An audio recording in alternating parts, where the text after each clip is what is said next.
wax rek ci benn aspect mu soxal aspect procédure judiciaire bi procureur bi nag ci réquisitoire bi mu daal di jox juge 8e cabinet visé wul benn yoon Ousmane Sonko waaye alaxam maanaam contre X mu doon ak doxalin yi nga xam te ni doxalin bu baax la bu ñu sukkandikoo ci ñu seen xel màcc jëm ci wàllu ko yoon ndax dafa mel ni mbir mi bëgguñu ci xuus bëgg nañ ci am ak tey waaye itam spécialiste yooyee itam andi nañ ci njàngat wu xóot a xóot ginnaaw waxtaan bu ñu si xëg nañ ko bakk yekku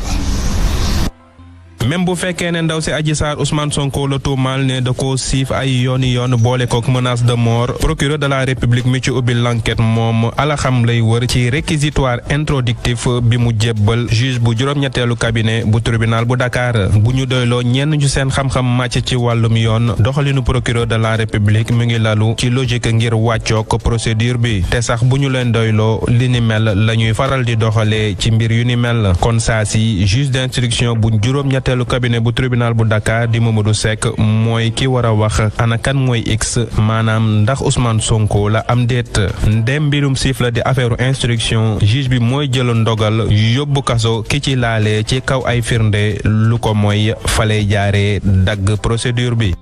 nanga ko bëgg yeeku ci wàllu woowee sax professeur Ndiak Fall enseignant la moom ak chercheur spécialiste itam ci lu jëm ci wàllu ko droit pénal moom nag li mu xamle mooy juge d'instruction bi li ko yoon may mën a dem wëri bépp nit wu nu taxal wala sax mu seetal ci mbir moomee jëm ci mbirum Sonko ak Adji Sarr ñu teewlu ko ci leeral. su fekkee ni ndaw soosu nee na Sonko dafa yegg ci kawam plainte bi nga ciy bind Ousmane Sonko su fekkee ni nag ko def xamu ko day def plainte contre X alkaati la gendarmerie ñooy def seen enquête di ko procureur de la république bu fekkee ni mbirum yekkataan la li ñu wax yoon day jaar ci juge d'instruction moom boo ne ko diw la it lii ko soxal moo di mu leeral mbir yi képp ku mu jàpp ni laal nga ci mbir mi sañ na la woo même boo ne diw la moom ci doole ji ko yoon jox sañ na ku mu jàpp ni laal nga ci mbir mi mu déglu la su fekkee ni nag tuuma ba firnde yi dëggu na moom dañ lay yóbbu ci yoon. Fatabou lan la ñu mën a expliquer Sénégalais yi ci procureur réquisitoire bi mu jox juge 8e cabinet bi ne visé wul directement Ousmane Sonko waaye nag contre X maanaam alaxam. waaw parce que dina jaaxal ñu bëri bu ñu gisee ne plainte bi ci boppam turu Ousmane Sonko moom moo ci nekk et que c'est l'accusatrice et l'accusé accusatrice bi mooy Adji Sarr accusé bi moom mooy Ousmane Sonko mais le parquet moom dafa choisir def li nga xam ne mooy X bu ñu waxee X nag mooy nit koo xamante ne kenn donné ma wu ko loolu nag dafa am loo xamante ne parquet mën na ko ci wut maanaam tey d'abord ci mbir mi mais également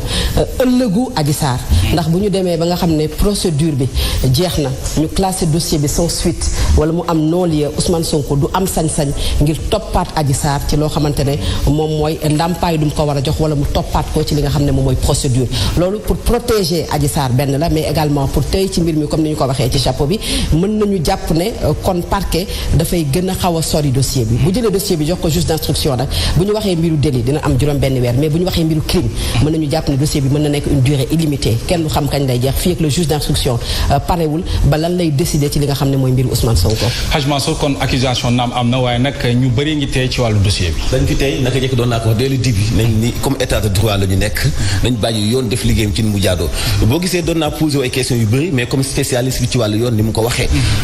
moom ngay jàpp te loolu mooy li am boole ci xam nga moo xam ne diggante démb ak léegi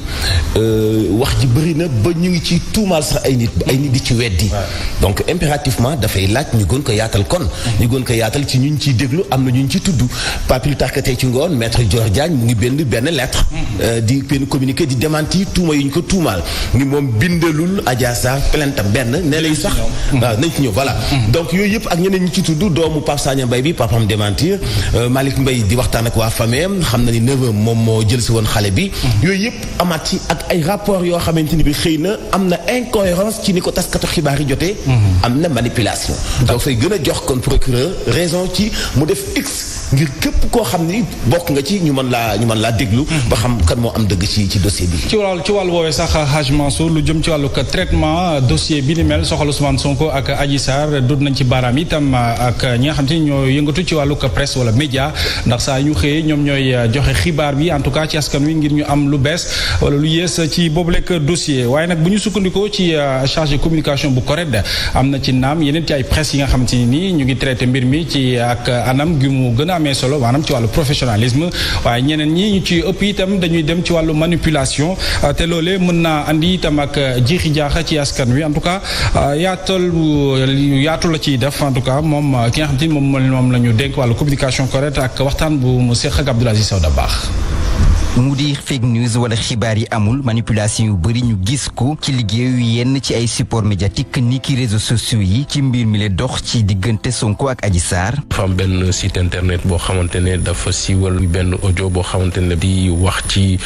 député bi di Ousmane Sonko te ñu jàpp ni kaddu yu mu yëkkati di ko teg ci deram rafetul ñenn ñoo xamante ne ni ñuy bind day xaw a nuroo parloo ñenn ñoo xamante ne jot nañu fi publier ci réseaux sociaux yi ay photo soxna ñu ne ñoom ñooy tuumal Ousmane Sonko fekk du dëgg. ñi yëngu ci wàllu média ñu ñaax leen ñu gën a defub xarañte moytu lépp luy parparloo ci lu ni mel. lépp looy siiwal da ngay saytu seetlu bu baax ndax am nga ci firnde ñu bañ a parparloo ci mbir mi ñu xam ni ñun journalistes yi du ñun ñooy àtte te ñu bañ a yàq der. fokkoon ñu sàlloog charte bi ëmb journaliste yi mu di éthique ak déontologie ci liggéey bu ñuy amal ci mbir mi le. Abdoul Aziz Sow Dabakh ci wàllu fake news yooyu sax bàyyiwu fi maître Dior Diagne ak ki nga xamante ni moo di Pape Sagna Mbaye ba ci Maodo Malick Mbaye yi nga xamante ni ku mu ci doon ku ne gis nañu ne andi nga ak démenti ci wàllu woowee bu ñu sukkandikoo nag ci kàddu yi maître kon Dior Diagne moom dañ ko tuumaal ne dafa daal di xaatim ci 1h du matin plainte bi nga xamante ni moom moo soxal bu Adji Sarr ba noppi daal di koy denc ca këram mu mel ni loolee weddi na ko ci ab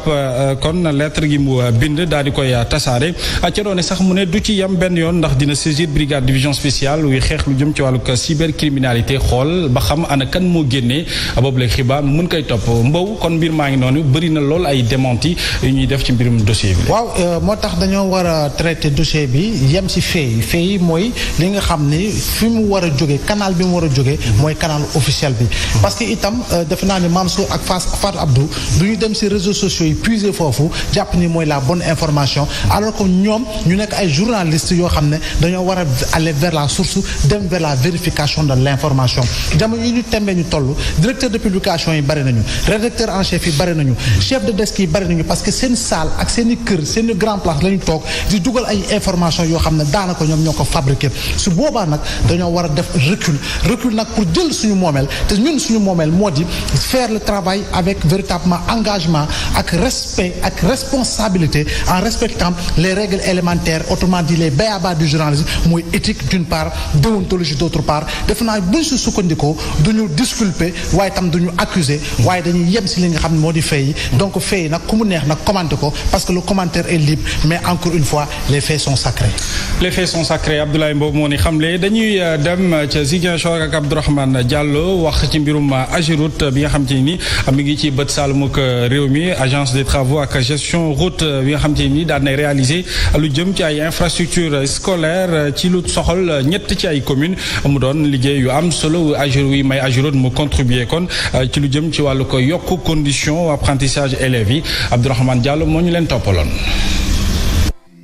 agence bu yëngu ci wàllu